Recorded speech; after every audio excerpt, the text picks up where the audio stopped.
నమస్తే, welcome to our channel. నేను మీ షాని. Next 2029లో అధికారంలోకి మేమే వస్తాం, సప్త సముద్రాలు దాటైనా సరే తీసుకొచ్చి శిక్షిస్తాం అంటున్నాడు తెలంగాణ బీఆర్ఎస్ కేటీఆర్ గారు. మరి ఎందుకు అన్నారు ఈ మాటలు? దాని వెనుక కారణాలు ఏంటి?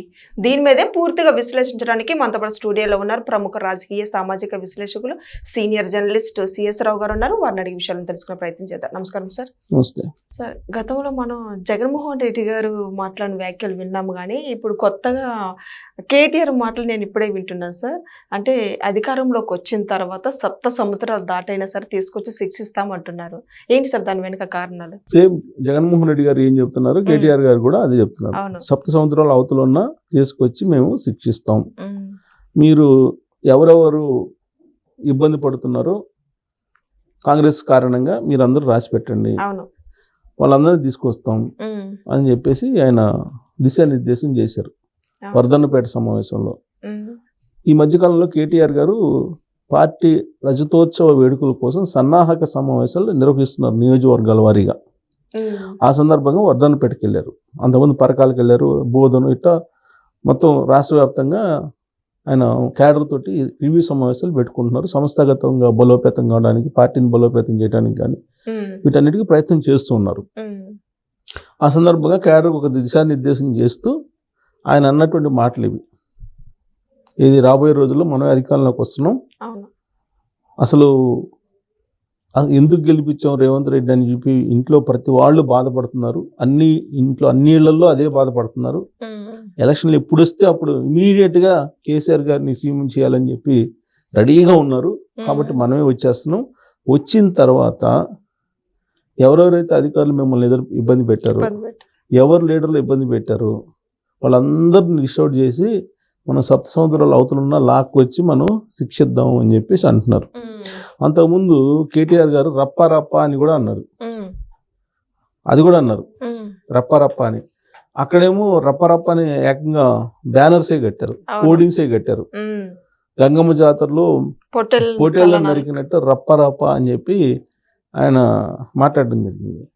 అలాగే ఈ మధ్యకాలంలో జనసేన పార్టీ నుంచి ప్లేట్ ఫిరాయించేసి జనసేన పార్టీ తనకి ఏం చేయలేదని ఒక అడ్వకేటు సోషల్ మీడియాలో మాట్లాడుతున్నారు. నాకు ఇవాళే వచ్చింది వాయిస్.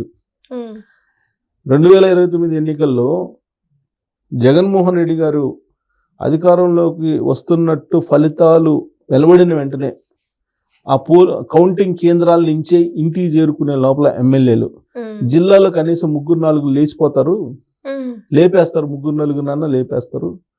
ఆ నియోజకవర్గంలో ఉండేటువంటి వాళ్ళు ఏది కౌంటింగ్ కేంద్రం నుంచి ఇంటికి చేరే లోపల, గెలిచి పోలింగ్ కేంద్రం నుంచి ఇంటికి చేరే లోపల 3-4 లేపేస్తారు, జాగ్రత్త గుర్తుపెట్టుకోండి అని చెప్పి ఆవిడ చెబుతుంది.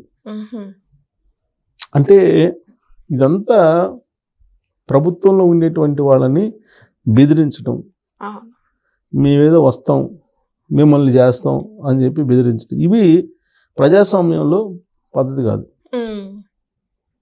రాజకీయంగా ఏదైనా ఫేస్ చేయొచ్చు, ప్రభుత్వంలో ఏదైనా ప్రజా వ్యతిరేక విధానాలు ఉంటే వాటి మీద మీరు పోరాడచ్చు. కానీ రప్పరప్ప కృష్ణానదికి అవతలను నరుగుతాం, యువతలను లోపల పెడతాం అని ఒక మాజీ మంత్రి అంటారు ఏపీలో. ఇంకొక ఆయన రప్పరప్ప అంటారు. ఇంకొక ఆయన ఏమో సప్త సముద్రాల అవతలు ఉన్న తీసుకొచ్చి నడి రోజుల్లో నుంచోబెట్టి బట్టలన్నీ ఓడదీస్తామని అంటాడు. జగన్మోహన్ రెడ్డి గారు సాయికృష్ణ ఎపిసోడ్లో ఆయన వెళ్ళి సాయికృష్ణ కుటుంబ సభ్యులను పరామర్శించి బయటకు వచ్చిన తర్వాత మీడియాతో మాట్లాడారు. ఆ సిఐని సప్త సముద్రాల అవతలు ఉన్నా కానీ మేము తీసుకొచ్చి బట్టలు ఎప్పదీసి నిలబెడతాం, బట్టలు ఎప్పదీస్తాం అని చెప్పి. ఆ బట్టలు ఎప్పదీయటం ఏంటో అర్థం కావట్లేదు నాకు. ఎంతమంది బట్టలు ఎప్పదీసి వీళ్ళు అధికారంలోకి వచ్చిన తర్వాత చూడాలనుకుంటున్నారు అనేది అర్థం కావట్లేదు. అసలు ఆ బట్టలు ఎప్పదీసేది ఏంది, బట్టలు ఎప్పదీసి నిలబెట్టేది ఏంది, సెల్యూట్ కొట్టించేది ఏంది, ఎవరైతే నేరగాళ్ళు ఉంటారో వాళ్ళకి సెల్యూట్ కొట్టిస్తారంట పోలీస్ డిపార్ట్మెంట్ చేత. ఇవన్నీ చెప్తున్నారు. సరే, అది ఆంధ్రప్రదేశ్లో ఎక్స్ట్రీమ్కి వెళ్ళిపోయింది. ఇప్పుడు అదే పందాన్ని కేటీఆర్ గారు తీసుకుంటున్నారు. కేటీఆర్ గారు కూడా ఈ మధ్యకాలంలో రెడ్ బుక్ అంటున్నాడు. ఆయన కూడా అదే అంటున్నారు, మీరు బుక్ రాయండి, ఇదిగో రెడ్ బుక్లో మన రెడ్ బుక్ రాయండి మీరు కూడా అని కేటీఆర్ గారు. సో కాబట్టి ఆంధ్రప్రదేశ్లో ఎలాంటి విపక్షం చేస్తుందో కామెంట్స్, అలాంటి కామెంట్స్ ఇక్కడ తెలంగాణలో కూడా వినిపిస్తున్నాయి. అంటే ఈ రెండు పార్టీలు ఒకటే, BRS party, YSR Congress party, ఈ రెండు వేరు వేరు కాదు, ఒక తానులో ముక్కలు, ఒకే రకంగా వ్యవహరిస్తున్నారు, ఒకే యాంగిల్ వెళ్ది అనేది అర్థమవుతుంది.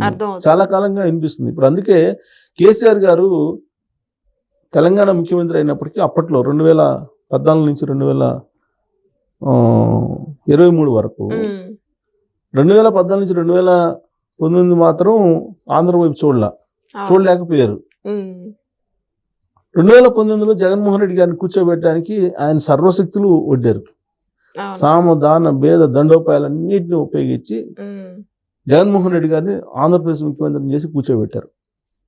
జగన్మోహన్ రెడ్డి గారు అక్కడ కనిపిస్తున్నారు కానీ వెనకుండి మొత్తం నడిపించింది కేసీఆర్ గారు అనేది 2024 వరకు తెలియలా.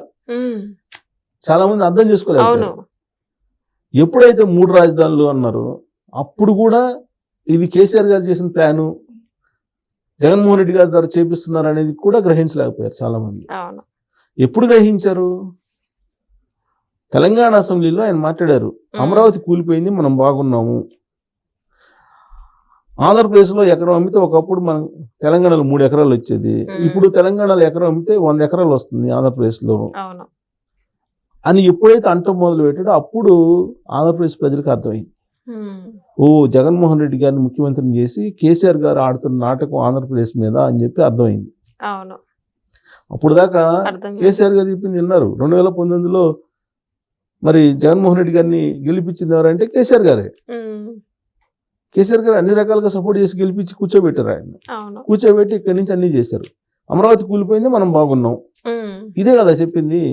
అసెంబ్లీ బయట, అసెంబ్లీ లోపల అమరావతిని కూల్చేసింది ఎవరు? మనకు కనిపిస్తుంది జగన్మోహన్ రెడ్డి గారు. కానీ జగన్మోహన్ రెడ్డి గారు వెనకుంది ఎవరు?